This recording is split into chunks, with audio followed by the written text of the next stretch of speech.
As we do every week, it's time to speak to one of the finest thinkers of his generation, the best-selling author of groundbreaking works including The War on the West, The Strange Death of Europe and The Madness of Crowds.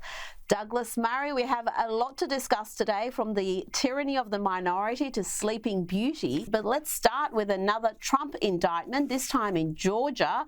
We have spoken in recent months about the dangers of the Justice Department becoming weaponized to attack a political candidate. And we've seen this in the justice system over and over again, what are considered by many to be bogus charges. And I think this week's developments help explain why only 2 in 10 Americans have a great deal of confidence in the US Justice Department. And among Republicans, Douglas, the figure is even less. That's right, Rita. I mean, it's a very, very dangerous corner for America, this, isn't it? I mean, the indictments against Trump are obviously, they're obviously sort of coming one by one. There's a sort of drip feed of them.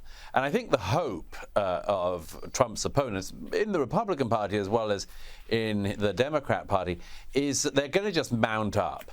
That irrespective of whether or not any one of them leads to actual prosecution, there's just going to be such a mountain of them by the time the primary season really begins that voters are just going to be turned off. But here's the complexity of that corner.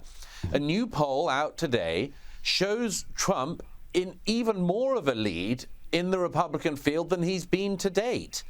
And so the question really is, why is there no impact from these mounting indictments? And I think it goes to what you've just said, Rita, that there is just such distrust, particularly among Republican voters, of the idea that justice in America today is actually blind.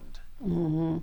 Well, I think we saw that early on with the very first indictment, with those FBI raids over the documents, because at that time DeSantis and Trump were neck and neck, and as soon as that occurred, Trump shot ahead, and DeSantis is really trailing him terribly. It's hard to see how he's going to make up that ground. Now, let's remind folk of who the foreperson of that special grand jury in Georgia was.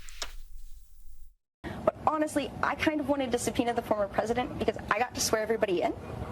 And so I thought it'd be really cool to get 60 seconds with President Trump of me looking at him and being like, do you solemnly swear? And me getting to swear him in. I kind of just thought that would be an awesome moment. Oh dear, that was Emily Cause, the Georgia grand jury foreperson.